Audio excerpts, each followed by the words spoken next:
प्रकृति सिखाती है बहुत कुछ। हमारी आंखों के सामने बहुत कुछ हो रहा है, हमारी आंखों के सामने बहुत कुछ घटित हो रहा है। हम अनभिज्ञ हैं, हमको समझ ही नहीं आ रहा कि प्रकृति रोज सिखा रही है कि जलना तो पड़ेगा। और देखो कहानी इसकी, ये बर्ड किंगडम का राजा है ईगल। प्रकृति रोज सिखाती है कि if you want to become eagle तो आपको जलना पड़ेगा। 70 साल औसतन उम्र होती है, 70 साल ईगल को उम्र होता है।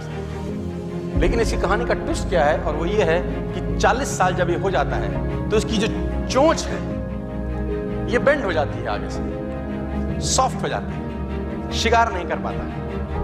When he reach 40, इसकी चोंच बेंड हो जाती है, सॉफ्ट हो जाती है, शिकार कर करके शिकार नहीं कर पाता। इसके जो पंख हैं जिससे उड़ता है वो इतने भारी हो जाते हैं कि वो छाती से चिपक जाते हैं, इतने भारी हो जाते हैं कि छाती से चिपक जाते हैं, इसको उड़ने में तकलीफ होती है।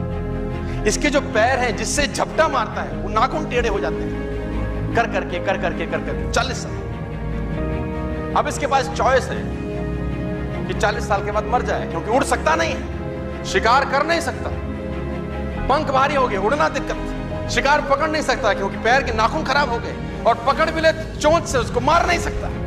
अब इसके पास चॉइस है 40 साल में कि वो मर जाए। लेकिन मैं आपको बताना चाहूंगा, प्रकृति सिखाती है कि ईगल ऐसा नहीं करता। 40 साल की उम्र में ईगल अपने एरिया की सबसे ऊंची चोटी पर चला जाता है और जो चोंच है उसको सामने वाले पत्थर पे मारना चालू करता है।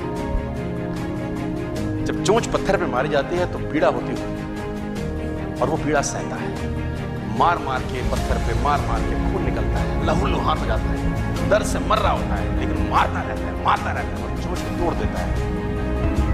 इसलिए तोड़ता है कि प्रकृति नहीं देगी, लेकिन वो जो तोड़ने का प्रोसेस है वो पीड़ादायक है।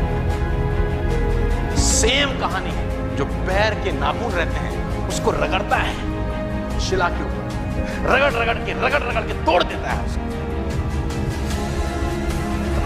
रहता है। लेकिन हर ईगल की जिंदगी में ऐसा दिन आता है 40 साल, जैसे ही चोंच निकलती है कहानी यहां खत्म नहीं होती, नई चोंच आती है, फिर वो उस चोंच से अपने परों को तोड़ता है, अपने जिस्म से अपने ही पर उखाड़ता है, क्योंकि वो पर उसके उड़ने के लायक नहीं है। भयंकर पीड़ा होती है, भयंकर। लेकिन इस प्रोसेस से हर ईगल गुजरता है और 40 साल के इस प्रोसेस में 6 महीने के बाद वो एक नया ईगल होके 30 साल और जीता है, 30 साल और जीता है। तो आहुति तो देनी पड़ेगी। आज कल परसों चॉइस आपकी है। मैं फिर कहता हूं, आज कंफर्टेबल हो जाएंगे तो जिंदगी अनकंफर्टेबल होगी, आज अनकंफर्टेबल हो जाएंगे तो जिंदगी कंफर्टेबल।